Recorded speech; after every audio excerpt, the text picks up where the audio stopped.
Hello friends, स्वागत है आप सभी लोगों का हमारे चैनल क्विक स्टडी में। मैं कमल बेस्ट। इस वीडियो के माध्यम से दोस्तों आपको यहाँ पर कराऊंगा आर्मी जनरल साइंस का पार्ट नंबर 24। यानी कि दोस्तों यहाँ पर आपको मिलेगा सामान्य विज्ञान का भाग नंबर 24। इससे पहले दोस्तों आपको 23 भाग कराए जा चुके हैं। यदि आपने पिछले वाले भागों को ना देखा हो दोस्तों आप ज़रूर देख लें, ताकि यहाँ तक के क्वेश्चन आपके तैयार हो जाए। और आज हम बात करेंगे दोस्तों 24 पार्ट में महत्वपूर्ण क्वेश्चन हुए जो बार बार पूछे गए हैं। तो आराम से आप सारे क्वेश्चन नोट करेंगे और बाद में दोस्तों आप लगातार इनका रिवाइज करते रहेंगे। तो देखिए शुरू करते हैं। पहला क्वेश्चन दोस्तों आपको दिखता है, एक गहरे रंग के व्यक्ति को एक गोरे रंग के व्यक्ति की तुलना में लगेगा। यानी कि आपको बताना है a dark skinned man experiences as compare to a fair skinned man. दोस्तों यहाँ पे देखिए दो व्यक्ति यहाँ पे हैं।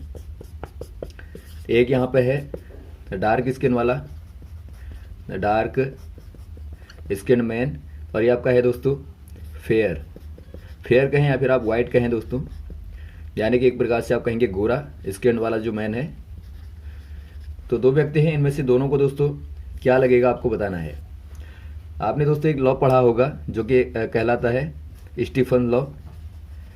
स्टीफन्स लॉ क्या कहता है दोस्तों, थर्मोडायनेमिक में आपने पढ़ा होगा। ये कहता है good absorber are good emitter. यहाँ पर आप देख लेंगे आर गुड एमिटर। यानी इसका मतलब क्या है, जो अच्छे अवशोषक होते हैं वो क्या होते हैं दोस्तों, अच्छे उत्सर्जक भी होते हैं। यानी कि आप कह देंगे जो गुड ऑब्जर्वर होंगे वो दोस्तों क्या होंगे, गुड एमिटर होंगे। और आप जानते हैं जो डार्क कलर होता है यानी जो ब्लैक कलर होता है एक प्रकार से, वो क्या करता है दोस्तों, वो ज़्यादा एब्जॉर्ब करता है एज कम्पेयर टू वाइट के। आपने देखा होगा जो काला रंग होता है दोस्तों गर्मियों में ज़्यादा गर्मी को यहाँ पे एब्जॉर्ब करता है। यानी आप कह देंगे दोस्तों जो ब्लैक वाला होगा वो ज़्यादा हीट को एब्जॉर्ब करेगा, और यदि ज़्यादा हीट को एब्जॉर्ब करेगा तो ज़्यादा ही हीट को एमिट भी करेगा। यानी दोस्तों यहाँ पे क्या हो जाएगा, कौन सी कंडीशन हो जाएगी, वो क्या फील करेगा दोस्तों, गर्मी में बहुत ज़्यादा गर्मी फील करेगा और जाड़े में ज़्यादा जाड़ा फील करेगा। यानी आप कह देंगे दोस्तों more heat and more cold. तो यहाँ पर आपको दिया गया है ऑप्शन नंबर बी वाला, more heat and more cold. तो आप बी वाले में टिक कर देंगे, या आप रीज़न याद कर लेंगे दोस्तों ताकि आपका क्वेश्चन गलत ना हो। तो यहाँ पे बी वाले में टिक कर देंगे। अगला क्वेश्चन देखिए दोस्तों, कौन से उपकरण का प्रयोग वैद्युत परिपथ को पूर्ण या अपूर्ण करने में होता है। यानी कि आपको बताना है what device is used to break और कंप्लीट एन इलेक्ट्रिक सर्किट। यहाँ पे देखिए दोस्तों आपने इलेक्ट्रिक सर्किट को देखा होगा। यदि आप यहाँ पे देखें इस प्रकार से बनती है। तो यहाँ पे देखिए दोस्तों यदि आपको परिपथ को क्या करना है, यहाँ पर यदि आपको कनेक्ट करना है या डिस्कनेक्ट करना है तो यहाँ पर आप क्या इस्तेमाल करते हैं, एक दोस्तों की का इस्तेमाल करते हैं, एक स्विच का इस्तेमाल करते हैं। यदि आप स्विच को दोस्तों ऑन करेंगे तो यहाँ पर सर्किट कंप्लीट होता है, और यदि आप ऑफ करते हैं तो वहाँ पे क्या हो जाएगा, सर्किट आपका ब्रेक हो जाएगा। तो यहाँ पर आप देखते हैं ऑप्शन नंबर सी वाले में दिया आपको स्विच, तो आप स्विच में टिक कर देंगे। अगला क्वेश्चन देखिए दोस्तों, त्वरण सदैव डैश की दिशा में ही लगता है। यानी कि आपको बताना है acceleration acts always in the direction of. यहाँ पे देखिए दोस्तों पहले आप देखेंगे एक्सीलरेशन कैसे पैदा होता है। यानी कि जो त्वरण होता है ये दोस्तों कैसे उत्पन्न होता है। आपने देखा होगा दोस्तों एक्सीलरेशन ए इक्वल टू होता है change in velocity with time. यानी कि जब वेग में माना यहाँ पर आपके पास में कोई ऑब्जेक्ट है और ऑब्जेक्ट के वेग में दोस्तों परिवर्तन होता है। मान लीजिए यहाँ पे ज़्यादा स्पीड में था यहाँ से लेके यहाँ तक, और यहाँ से लेके यहाँ तक दोस्तों आपने देखा कि स्पीड यहाँ पे अलग हो गई, यानी वेलोसिटी में चेंज हो गया। तो यदि आप दोनों में देखेंगे क्या हो जाएगा दोस्तों, यहाँ पे एक प्रकार का क्या पैदा हो जाएगा, एक्सीलरेशन पैदा हो जाता है। यानी कि आप देखते हैं कि ए इक्वल टू आपका होता है d v upon d t, यानी change in velocity upon change in time. तो यहाँ पर आप देखते हैं दोस्तों जब वेलोसिटी में चेंज होगा तो किसके कारण होता है, ये आपका होता है अनबैलेंस फोर्स के कारण। यानी कि यहाँ पर बल में एक प्रकार से परिवर्तन होता है, तो उसी के कारण दोस्तों वेग में परिवर्तन होता है। यानी कि आप कह देंगे दोस्तों जो एक्सीलरेशन में चेंज होता है it is due to net force, या फिर आप कह सकते हैं यहाँ पर आप कह सकते हैं जो एक्सीलरेशन की डायरेक्शन होती है दोस्तों, direction of acceleration is always toward the net force, यानी जो आपका परिणामी बल होता है उसी की दिशा में दोस्तों डायरेक्शन होती है एक्सेलरेशन की, यानी कि त्वरण की। ये दोस्तों न्यूटन का सेकंड लॉ है, आप याद रखेंगे। न्यूटन का सेकंड लॉ कहता है जो नेट फोर्स होता है दोस्तों F इक्वल टू क्या होता है, ma होता है, यानी कि जो त्वरण की जो डायरेक्शन होती है यहाँ पर एक्सेलरेशन की, वही दोस्तों फोर्स की होती है। या फिर आप कह सकते हैं जो फोर्स की डायरेक्शन होगी नेट फोर्स की, वही डायरेक्शन होती है एक्सेलरेशन की। तो ये न्यूटन का सेकंड लॉ कहता है। तो ऑप्शन नंबर आप टिक कर देंगे बी वाले में। अगला क्वेश्चन देखिए दोस्तों, अनुदैर्ध्य यांत्रिक तरंगें जिनकी आवृत्ति 20 हर्ट्ज से कम हो, यानी कि आपको बताना है the longitudinal mechanical waves of less than 20 hertz are called. यहाँ पे देखिए दोस्तों जो लॉन्गिट्यूडनल मैकेनिकल वेव्स होती हैं, वेव्स मेनली दोस्तों आपकी दो प्रकार की होती है। वेव यानी कि जो तरंगें होती हैं, जिनमें से पहली आती है इलेक्ट्रोमैग्नेटिक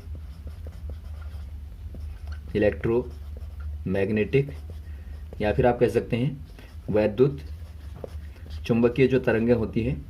और सेकंड वाली आती है दोस्तों मैकेनिकल वेव, यानी कि यांत्रिक जो तरंगें होती हैं। यांत्रिक तरंगें दोस्तों आपकी सेकंड नंबर में आती हैं। यांत्रिक तरंगों का ही एक टाइप होता है दोस्तों लॉन्गिट्यूडनल वेव, यानी लॉन्गिट्यूडनल को आप कहते हैं अनुदैर्ध्य तरंग। और वैसे यहाँ पे इलेक्ट्रोमैग्नेटिक का ही एक टाइप होता है ट्रांसवर्स वेव, यानी कि अनुप्रस्थ तरंग आप कहते हैं। तो यहाँ पे देखिए दोस्तों यदि आप बात करें जो इलेक्ट्रोमैग्नेटिक वेव है, इसका एग्जांपल आप ले सकते हैं प्रकाश को, यानी लाइट को आप ले सकते हैं। और वैसे आप यहाँ पे यदि यहाँ पे मैकेनिकल वेव का एग्जांपल लेना हो तो आप ले सकते हैं साउंड को, यानी ध्वनि जो होती है दोस्तों एक प्रकार से ध्वनि क्या होती है, एक प्रकार से लॉन्गिट्यूडनल वेव होती है, यानी कि अनुदैर्ध्य तरंग होती है। तो यहाँ पर आपको पूछा गया है यदि 20 हर्ट्ज के से कम हो, हर्ट्ज क्या है दोस्तों फ्रीक्वेंसी का मात्रक होता है। यहाँ पर आपको दिया गया है हर्ट्ज, 20 हर्ट्ज दिया है। हर्ट्ज कहने का मतलब है that is unit of frequency, यानी कि आवृत्ति का मात्रक होता है। यदि आप जब भी क्वेश्चन पढ़ें दोस्तों आपको कंप्लीटली मालूम होना चाहिए जो भी आपके सिंबल यहाँ पे यूज़ किए गए हैं उनका असल में मायने क्या है। तो यहाँ पे देखिए 20 हर्ट्ज मतलब आपका हो गया, यहाँ पे फ्रीक्वेंसी 20 साइकिल है, यहाँ पर आप साइकिल भी कहते हैं इसको। तो यहाँ पे देखिए दोस्तों आपने देखा होगा जो साउंड होती है 3 प्रकार की बेसिकली यहाँ पर मानी जाती है रेंज के आधार पर। यदि आप फ्रीक्वेंसी रेंज के आधार पर साउंड को देखें तो साउंड दोस्तों आपकी 3 प्रकार से डिवाइड की गई है। पहली आपकी होती है ऑडिबल साउंड, यानी आप इसको श्रव्य तरंग कहते हैं, श्रव्य ध्वनि, यानी जिनको दोस्तों आप सुन पाते हैं, यानी कि जो ह्यूमन ईयर के लिए दोस्तों ऑडिबल होते हैं उनको आप कहते हैं ऑडिबल साउंड। सेकंड टाइप होता है इंफ्रासोनिक, यानी कि जो अश्रव्य होती हैं जिनको हम सुन नहीं पाते हैं। और थर्ड टाइप होता है दोस्तों अल्ट्रासोनिक यहाँ पर होती है, यानी इनको आप कहते हैं पराश्रव्य दोस्तों, यानी इनको भी नहीं सुन पाते हम लोग, लेकिन ये आपकी जो होती है रेंज की हाई रेंज की होती है। तो यहाँ पे देखिए जो ऑडिबल साउंड का रेंज होता है वो आपका 20 हर्ट्ज से लेके 20 किलो हर्ट्ज तक होता है।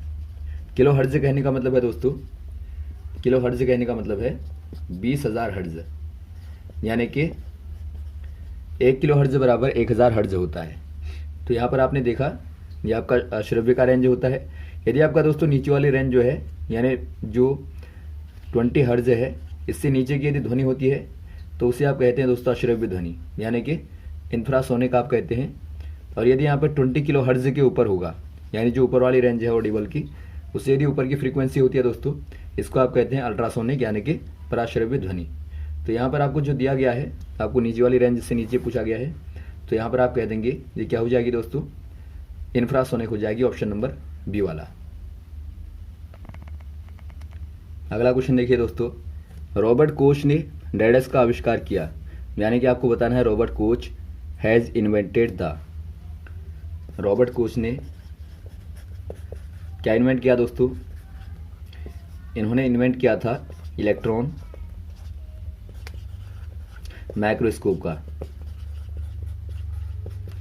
यानी कि दोस्तों यहाँ पर जो इलेक्ट्रॉन सूक्ष्मदर्शी है,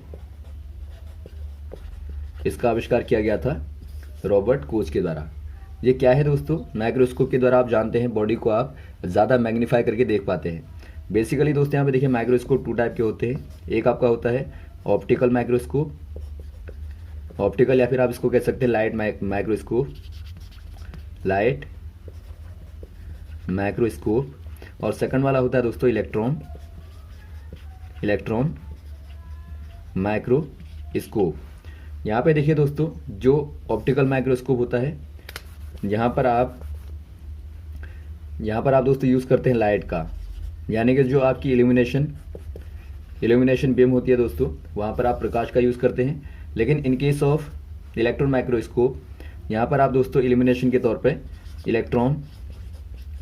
इलेक्ट्रॉन्स बीम का यूज़ करते हैं दोस्तों। यानी जो आपके एक्सेलरेटेड इलेक्ट्रॉन होते हैं, यानी त्वरित बहुत तेज़ गति से चलने वाले जो इलेक्ट्रॉन होते हैं, उनका एक पुंज दोस्तों, पुंज यानी कि बीम का आप प्रयोग करते हैं। तो यहाँ पे देखिए जो आपका तो यहाँ पे देखिए दोस्तों इसके बेनिफिट क्या है।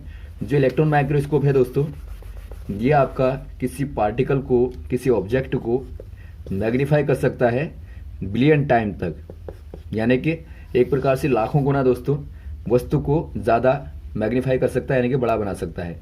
जबकि यदि आप बात करें ऑप्टिकल माइक्रोस्कोप की, तो ये केवल ऑब्जेक्ट को 2000 टाइम तक ही बड़ा कर सकता है, यानी कि 2000 गुना ही बड़ा कर सकता है। लेकिन इलेक्ट्रॉन वाला दोस्तों बहुत ज़्यादा मैग्नीफाई कर सकता है।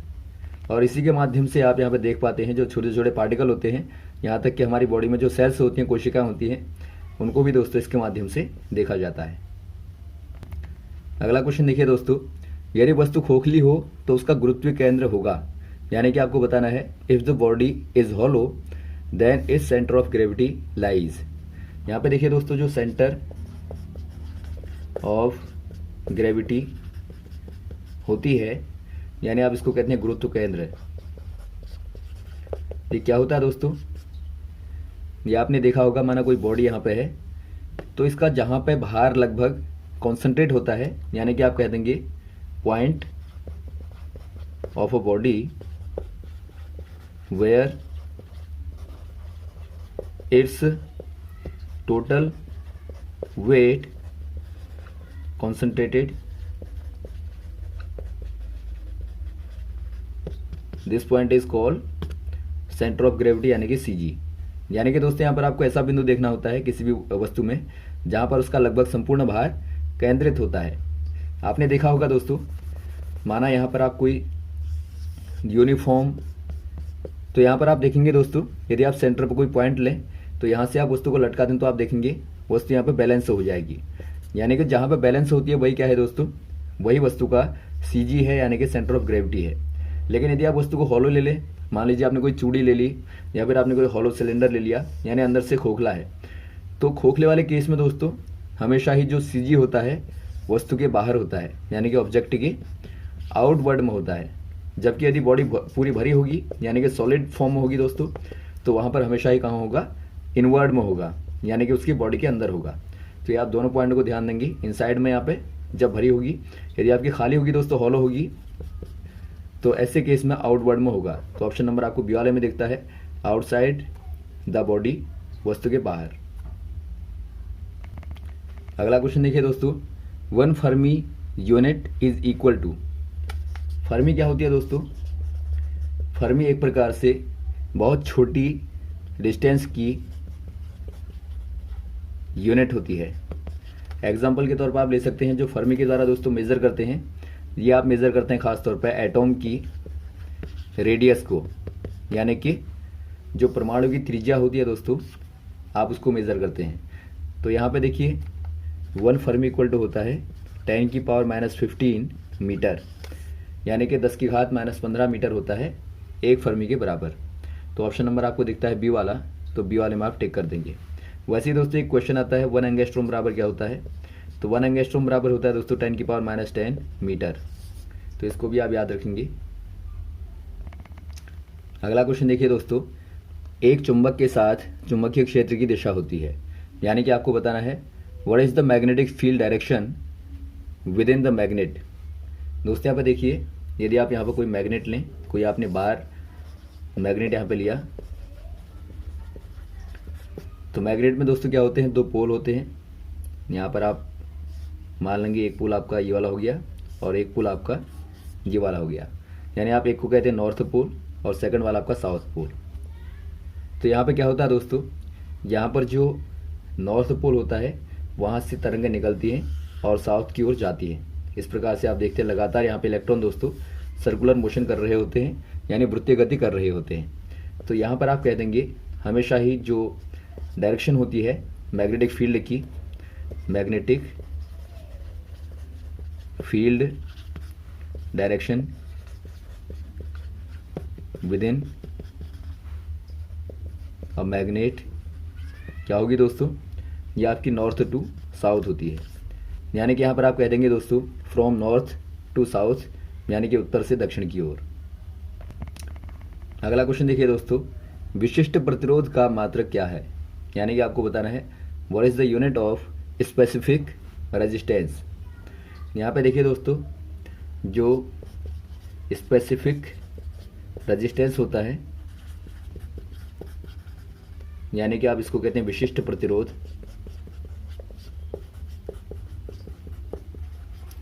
ये होता क्या है आपको पहले मालूम होना चाहिए। माना दोस्तों यहाँ पर आपने कोई वायर ली और ये वायर का सरफेस एरिया है और लेंथ दोस्तों एल है। तो इसके लिए आप देखते हैं जो आर बराबर होता है, यानी कि जो प्रतिरोध बराबर होता है दोस्तों क्या होता है, रो एल अपॉन ए होता है। ये फॉर्मूला आपको याद होना चाहिए। जहाँ पर रो क्या है दोस्तों, रो यहाँ पे दिखाता है स्पेसिफिक रेजिस्टेंस को, यानी कि एक प्रकार से जो विशिष्ट प्रतिरोध होता है उसी को दिखाता है। यानी कि यहाँ से यदि आप रो को निकालें तो रो बराबर क्या हो जाएगा दोस्तों, यहाँ पर आप पक्षांतर करके निकाल लेंगे तो रो बराबर हो जाएगा ए आपका आर के साथ में ऊपर चला जाएगा और एल यहाँ पर डिनोमिनेटर में आएगा, यानी कि रो बराबर होता है आर ए अपॉन एल। तो यहाँ से आप मात्रक निकालेंगे दोस्तों तो क्या हो जाएगा मात्रक, आर का मात्रक होता है ओम, ए का मात्रक होता है ए दोस्तों चूंकि एरिया है, एरिया बराबर क्या होता है दोस्तों, एरिया बराबर आपका लेंथ इंटू लेंथ होता है, या फिर आप कहें साइड इंटू साइड होता है, यानी कि मीटर का स्क्वायर इसकी यूनिट होती है। तो मीटर स्क्वायर हो गया और बट्टा क्या हो जाएगा, लंबाई का मात्रक क्या होता है दोस्तों, मीटर होता है। तो यहाँ पर आप मीटर से मीटर को कैंसिल करेंगे तो यहाँ पे 1 मीटर बचेगा।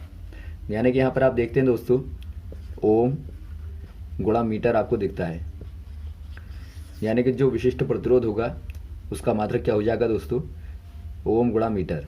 ऑप्शन नंबर आपको सी वाला दिखता है, ओम मीटर यहाँ पर हो जाएगा।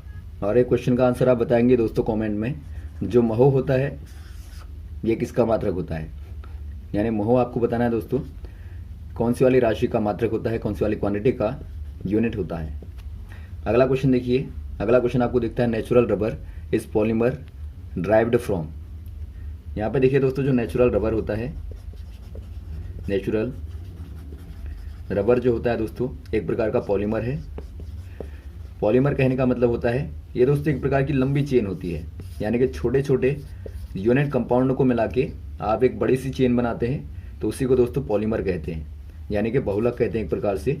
जब आप बहुत बार एक ही कंपाउंड को यूज़ करेंगे तो आप उसको बहुलक कहते हैं। एग्जाम्पल के तौर पर आपने देखा होगा पॉलीथीन जो होती है, या पॉलीविनाइल क्लोराइड होता है, या फिर आपने देखा यहाँ पर बैकेलाइट होता है, या फिर यहाँ पर आपको दिया है पॉलीमर जो है नेचुरल रबर। तो ये सारे क्या हैं दोस्तों, यूनिट कंपाउंडों के बार बार रिपीटेड चेन होती है।